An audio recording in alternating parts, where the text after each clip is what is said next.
हम लोग त्रिकोणमिति पढ़ेंगे। त्रिकोणमिति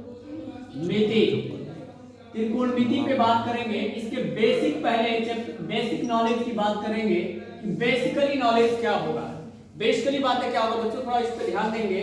आज हम त्रिकोणमिति की दुनिया में बात करेंगे। त्रिकोणमिति the chapter is the most chapter. आपकी क्लास का जो ये क्लास 10th का जो चैप्टर है ये मोस्ट चैप्टर है बच्चों। ये त्रिकोणमिति अगर समझ में आ जाए तो बड़ा मजा आता है मैथमेटिक्स सॉल्व करने में। आइए इस पे बात करेंगे, छोटी छोटी बेसिकली बात पर बात करेंगे। त्रिकोणमिति में त्रिकोणमिति, त्रिकोण मतलब तीन कोण वाला मिति हो जिसको मापना है। तीन कोणों वाला मिति, तीन कोण वाला मिति उसको मापन करना है। इसमें सबसे पहले हम समकोण त्रिभुज लेकर के बात करते हैं, मोटी मोटी बात करेंगे समकोण त्रिभुज लेकर के, और उसमें उसके आधार, लंब और कर्ण के बारे में चर्चा करके बात करेंगे, निकालेंगे। आइए त्रिकोणमिति में सबसे पहले उसके अनुपातिक मान को देखते हैं। जैसे साइन हो गया, साइन थीटा, उसके बाद कॉस थीटा, उसके बाद टैन थीटा। ये तीन अगर मान हमें पता है, ध्यान देंगे sine theta, cos theta, tan theta, इसका रूप क्या होता है इसको समझेंगे। साइन थीटा को लिख सकते हैं जैसे एक इसका बेसिकली फार्मूला आता है। बेसिकली फार्मूला की बात करेंगे तो लाल बटे का कक्का, लाल बटे का कक्का। एक आप हिंदी में लिख सकते हो लाल बटे का कक्का। अगर इस पे बात करें, लाल बटे का कक्का पे बात करें, कक्का सही आ रहा है, कक्का ठीक ना। तो इसमें बात करें तो ये हो जाएगा ल से लंब, क से कर्ण, ए से आधार और क से कर्ण, ल से लंब, क से कर्ण। इस पे चर्चा करेंगे। साइन थीटा का पहला मान हो जाएगा ल से लंब, क से कर्ण। तो लंब बटे का कर्ण कितना होगा, लंब बटे का कर्ण। वही बात करेंगे कॉस थीटा का मान। कॉस थीटा का मान कैसे होगा, अ से आधार, क से कर्ण, आधार बटे का कर्ण, आधार बटे का कर्ण।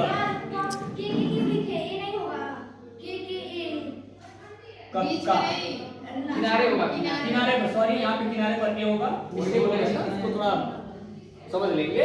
कक्का ठीक है ना, के ए हो जाएगा। चलिए आधार बटे का कर्ण क्या होगा, आधार बटे का कर्ण, ए से आधार, क से कर्ण। फिर यहाँ टैन थीटा का मान देखेंगे, लंब बटा का आधार, ल से लंब, अ से आधार हो जाएगा। अगर ये बाबू अगर तीन त्रिकोणमिति अनुपात हमको मालूम रहता है, इसको बात करेंगे, बच्चे ध्यान दें, लड़के भी ध्यान देंगे। अगर ये तीन त्रिकोणमिति अनुपात हमको मालूम रहता है तो तीन का इसका जो मान है वो निकाल लेते हैं। इसका अपोजिट होगा, तीन का मान इसका अपोजिट होगा। क्या, थोड़ा और इसको हम साइड में लिख देते हैं, इसको और यहाँ लिख देते हैं। यहाँ पे LAL बटे का KKA। अगर बात करें इसका अपोजिट क्या होगा, तो इसके अपोजिट की हम बात करें तो ये कोसेक थीटा, कोसेक थीटा। इसका कॉस का उल्टा जो होगा इसको देखेंगे तो ये होगा सेक थीटा। फिर उसके बाद अगर हम बात करें टैन की उल्टा को देखें, टैन थीटा की उल्टा को बात करें तो ये होगा बच्चों कॉट थीटा। ये मोस्ट फार्मूला पे आएगा। ये बेसिकली फार्मूला है, जब तक ये नहीं आएगा त्रिकोणमिति समझ में नहीं आएगा। ये कोसेक थीटा की बात करें तो कोसेक थीटा बराबर क्या होगा बाबू, तो ये साइन थीटा का लंब बटे का कर्ण, कोसेक का उल्टा हो जाएगा कर्ण बटे का लंब, कर्ण बटे का लंब, कर्ण बटे का लंब। फिर वैसे ही कॉस थीटा का आधार बटे का कर्ण, तो सेक थीटा का हो जाएगा कर्ण बटे का आधार, कर्ण बटे का आधार। समझ आ रहा है बात को। फिर उसके बाद यहाँ पे टैन थीटा की बात किया जाए कि टैन थीटा क्या, टैन थीटा बराबर लंब बटा आधार, टैन थीटा बराबर लंब बटे आधार। अगर टैन थीटा बराबर लंब बटे आधार दिया है तो कॉट थीटा का मान हो जाएगा ए से आधार, ल से लंब, आधार बटे का लंब। ये मोस्ट बात आ जाएगी बाबू। फिर थोड़ा बहुत और बात को ध्यान देंगे। एक और मोस्ट फार्मूला जाता है, इस पे ध्यान दें, कोऑपरेट करें, नहीं तो समझ में नहीं आए।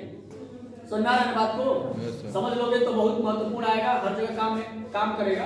अगर नहीं समझोगे तो फिर नहीं कर पाओगे। चलिए देखिए यहाँ पे टैन थीटा को एक और मान लिख सकते हैं। टैन थीटा बराबर लिख सकते हैं, इसका उल्टा हो, टैन थीटा बराबर हो सकता है साइन थीटा बटे का कॉस थीटा, ये भी होता है। टैन थीटा बराबर साइन थीटा का कॉस थीटा, ये मोस्ट फार्मूला जाएगा। और कॉस थीटा का होगा, ये कॉस ऊपर तक कर दो, कॉस थीटा बटे साइन। समझ आ रहा बाबू, इसका ये मोस्ट फार्मूला होगा।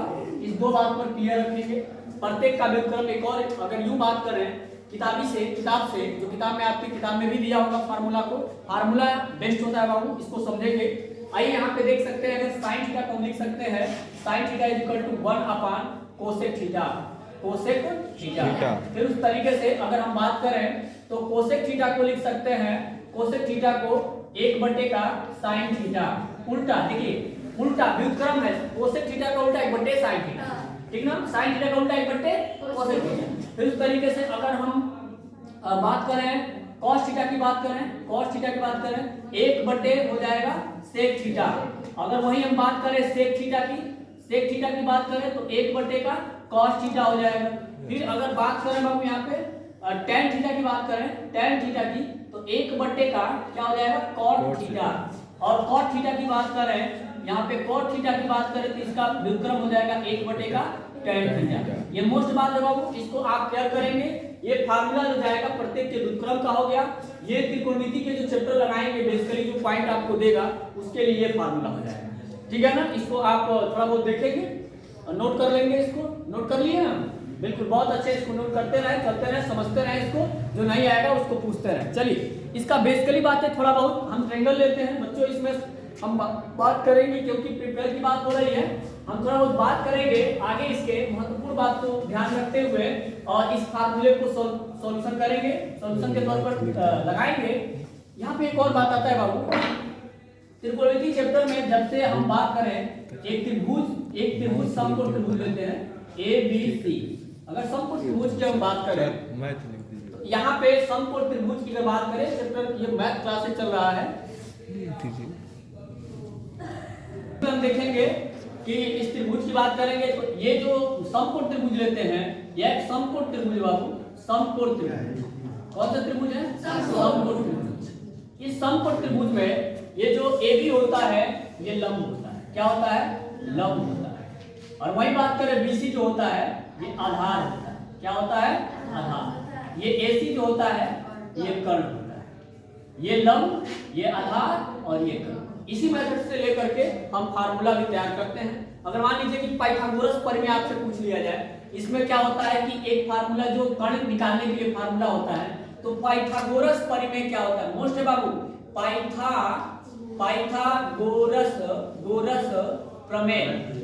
पाइथागोरस प्रमेय क्या होता है इसको समझेंगे। पाइथागोरस प्रमेय की बात करें तो होता है कर्ण का स्क्वायर बराबर लंब का स्क्वायर, और नहीं लंब का स्क्वायर प्लस आधार का स्क्वायर। अगर इसको बात करेंगे कर्ण का स्क्वायर बराबर लंब का स्क्वायर प्लस आधार का स्क्वायर, यूं बात करें अगर थोड़ा बहुत इसको कंप्लीट करेंगे, समझेंगे इसको बच्चों। अगर यहाँ पे हम कर्ण केवल करें कि कर्ण बराबर कर दें, ये मान अंडर रूट में हो जाएगा लंब का स्क्वायर धन आधार का स्क्वायर। बहुत जगह जैसे अंडर रूट में दे देता है तो बच्चे नहीं समझ पाते हैं, सर जी ये अंडर रूट में कैसे दे दिया, क्यों दे दिया अंडर रूट में। बाबू जब यहाँ पे स्क्वायर हटाएंगे, इसको जब स्क्वायर हटाएंगे आप पढ़ लेंगे तो ये हो जाएगा अंडर रूट में, ये वैल्यू क्या हो जाएगी, अंडर रूट में। तो ये मान आपका निकलेगा पाइथागोरस परिमेय का। ये पाइथागोरस परिमेय आपके लिए मोस्ट होगा, इस पे आपको क्वेश्चन मिलेंगे, अभी क्वेश्चन दिए जाएंगे। जैसे मान लीजिए इस पे क्वेश्चन आ जाता है, इसको नोट कर लें, नोट कर लिए, बहुत अच्छे, ऐसे नोट करते रहें। फिर आगे इस पे क्वेश्चन आता है कि अगर मान लीजिए कि दे दिया यहाँ पे क्वेश्चन की बात करें तो क्वेश्चन इज द मोस्ट रहेगा आपके किताब से। बात करें क्वेश्चन दिया है कि साइन A बराबर, एक और बात आती है, साइन A बराबर 12/13 हो तो क्वेश्चन आपका है, ये फर्स्ट क्वेश्चन है, साइन A बराबर 12/13 हो तो शेष 5 त्रिकोणमितीय अनुपात ज्ञात कीजिए। तो अन्य त्रिकोणमितीय अनुपात ज्ञात कीजिए, त्रिकोणमिति अनुपात ज्ञात कीजिए, अनुपात ज्ञात कीजिए। इसके लिए देखिए मोस्ट होगा क्या कि हमें पता है साइन A बराबर 12/13। हम जब भी ट्रायंगल तैयार करेंगे सॉल्यूशन में, इसकी सॉल्यूशन की बात करें तो जब भी हम एक त्रिभुज पहले बनाएंगे, इस त्रिभुज को बिना त्रिभुज बना के भी हम निकाल सकते हैं, लेकिन सबसे पहले त्रिभुज इसके लिए मोस्ट होगा। समझने के लिए बेसिक नॉलेज है, ABC एक समकोण त्रिभुज A, अब चूंकि A यहाँ रख दें, थोड़ा बहुत पॉइंट एक बात नोट करिएगा, जब भी त्रिभुज, ये मोस्टली बात है, ये कभी कभी बच्चा इसको कंफ्यूज हो जाता है इस क्वेश्चन में कि सर कि ABC कहाँ रखें, एक और मेरे तरफ से मेरा राय है, इसमें थिंकिंग करिएगा कि जब भी आपसे पूछेगा कि साइन ए की बात कर रहा है, ए आप यहाँ रखिएगा, बेस के साइड में, बेस के इस छोर पर रखिएगा, ए बी सी, ठीक है ना।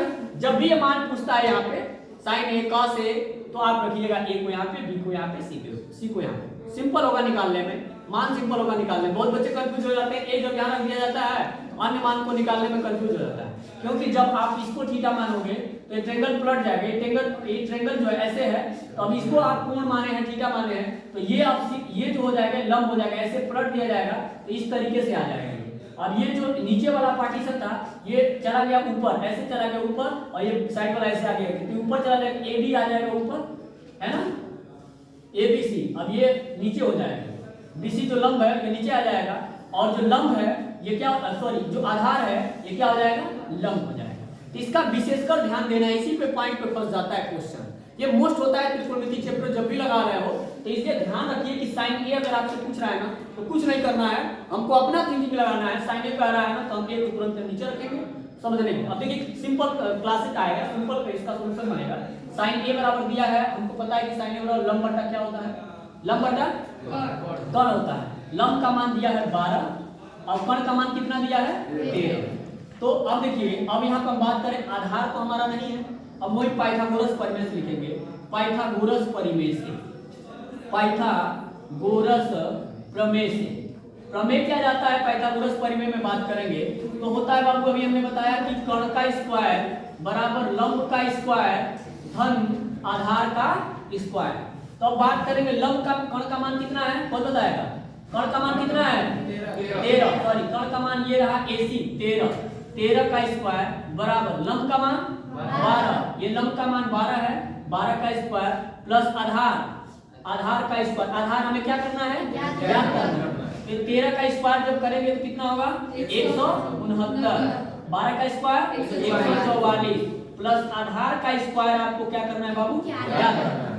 आधार को आप इधर भेजिएगा, 169 माइनस 144 बराबर आधार का स्क्वायर। अब 169 में से 144 घटेगा, कितना आएगा, कितना आएगा जल्दी बताओ, 169 में से 144 घटेगा तो कितना आएगा 25, मान प्राप्त होंगे 25 बराबर आधार का स्क्वायर। कितना, आधार का स्क्वायर। अब आधार बराबर आप लिखिएगा, हमने पूरा आधार नहीं लिखा इसलिए पॉइंट लगाया, 0 लगाया है ना। आधार स्क्वायर बराबर, आधार बराबर करेंगे तो जब देखिए स्क्वायर है, स्क्वायर हटाया तो ये आगे वाला मान कर्णिक हो जाएगा 25। कर्णिक कितना होगा 25, इसका वर्गमूल निकालेंगे, 25 का वर्गमूल 5, आधार का मान कितना आ जाएगा 5, ये मान आ गया 5। अब पूछा है आपसे कि शेष अन्य त्रिकोणमितीय अनुपात को ज्ञात कीजिए। साइन का दिया है 6 होता है, इसमें से 1 का मान दिया है, आपको अन्य 5 निकालने हैं। तो साइन के बाद आप काश को निकाल लीजिए। काश ए बराबर क्या होगा, काश ए बराबर क्या होगा, आधार बटे कर्ण। तो नहीं समझ में आ रहा है तो जब भी क्वेश्चन को लगाते रहिए तो L बटे K लिखते रहिए। इससे क्या होगा, काश का मान आधार बटे कर्ण। आधार आपका क्या है, आधार इसमें देखेंगे 5, आधार यहाँ 5 है, 5 लगा देंगे इसको। आधार आपका 5 बटे, आधार बटे कर्ण है, कर्ण कितना है 13, तो 5 बटे का 13 काश का मान हो गया। फिर उसके बाद 10 का मान निकाल लीजिए। 10 ए बराबर लंब बटा आधार, लंब बटा आधार, मिस्टेक कर जाएंगे। ये लाल बट्टे कब के समझिए, लंब बटा आधार, लंब का मान कितना है 12 और आधार का मान कितना है 5, तो 12 बटे 5। फिर उसी तरीके से साइन कॉस टेन, उसके बाद कोसेक को निकालिए। कोसेक ए बराबर क्या हो जाएगा, साइन का उल्टा, क्या होगा साइन का उल्टा 13 बटे 12। फिर उसके बाद बात किया जाए कोसेक का हो गया, उसके बाद सेक का मान निकाला जाए। सेक के बराबर क्या होगा बाबू, सेक का मान कितना होगा 13, कॉस का उल्टा 13 बटे 5, साइन कॉस टेन। अब काट हो जाएगा, काट ए बराबर टेन का उल्टा ले लेंगे। टेन का उल्टा क्या है 5 बटे 12। ये क्वेश्चन इज सॉल्व। इस तरीके से आप क्वेश्चन को क्या करेंगे, सॉल्व।